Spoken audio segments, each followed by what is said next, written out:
Hi everyone, it's Deja Yetmir from CrochetEverAfter.com, and this tutorial is going to show you how to double crochet in your back loop only. This can create a wide ribbing effect and it makes a stretchy fabric. So let me show you how to do that right now. So now we are going to double crochet in our back loop only, and I've already made a few rows so you can see what the stitch pattern looks like in a small swatch. And you can see if I turn it sideways, it's almost like peaks and valleys, because when you work in the back loop only, in every single row you get a ribbing effect where your fabric is very stretchy and it creates this little peak and valley pattern. So, and you also get the front loop ridging on each peak depending on which side of your project is facing up. So you can create a nice little texture to your project or create a nice little ribbing.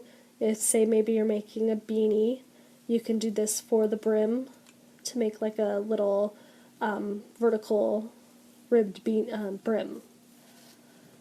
So I'm going to show you how to work this. It's fairly easy. If you know how to double crochet and you know how to tell your front loop from your back loop, you can easily do this stitch. So I always turn my work to start my next row, and I'm going to chain 3, and I always count my chain 3s as my first double crochet. And now I need to figure out which is my front loop and which is my back loop. So if you look at the front of these stitches, you see these two loops here. Don't be confused, these are not your loops that you need to choose your front or back loop from. Because if you chose your back loop here, you're actually working into your front loop, because you need to turn your work so that you see the top of your stitches. That's the loops that you're going to be working into. So you have your front loop, which is the loop that's closest to you, it's in the front. Then you have your back loop, the one that's further away or in the back. So I need to work into my back loop. So I'm going to yarn over, skipping this first stitch, this first V, because this chain 3 is taking the place of the stitch that I would work into this stitch, this previous stitch. And instead I'm going to work into my second V, or my second stitch. So to easily catch my back loop, what I do is I stick my hook right in the middle of my V and I push down, and I easily catch that back loop. I'll yarn over and I'll finish off my double crochet. Again, I just push right through the center of that stitch and push down, and I'll catch just that back loop. And once you get used to doing that, you'll end up working your back loop only stitches quite quickly. That's just the little trick to make it easy. Instead of trying to sit here and, pull it forward and try to figure out how to get your hook in there, no matter how you're holding it, just stick it straight down into your stitch and push backwards. You'll catch just that back loop.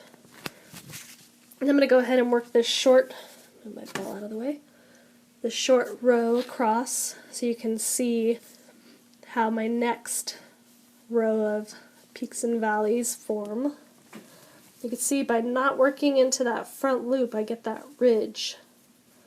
So you know that the ridge is what makes it bend. Which is quite different when you work in just the front loop only, because it stays flat when you work in the front loop only. It just creates a thinner fabric. Now when I get to my last stitch of my row, for me it's going to be a chain 3, because that's how I design. I use the chain 3 as my first and last stitch. If the designer says that the chain 3s don't count as your stitch and say that this was your last stitch, what I would do instead of working in just the back loop only, because you can see this big hole that you get, what you can do is just work through both loops for that very last stitch. And that way it won't pull up as high, and usually the first and last stitch you can't really tell the ribbing or the back or front loop. Same thing if it's a chain 3 and you're working into that, catch 2 loops. Catch this loop this back loop here and catch this bottom bump, because it'll create less of a hole when you finish your stitch. So see, this is the stitch that I get when I grab both of those loops. I get, a hole that's the same size as the rest of my stitch holes.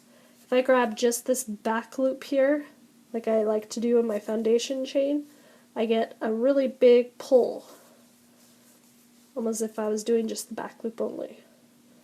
So grab both loops and you won't have those big holes on the edges. Most of the time it won't even matter because you will be edging or seaming whatever you're making with this stitch. But if it matters, if you're not going to be seaming it, grab those 2 loops. So you can see I just created another row of ridging. And this is a nice little stretchy fabric. Good for lots of uses. So that's how you double crochet in the back loop only.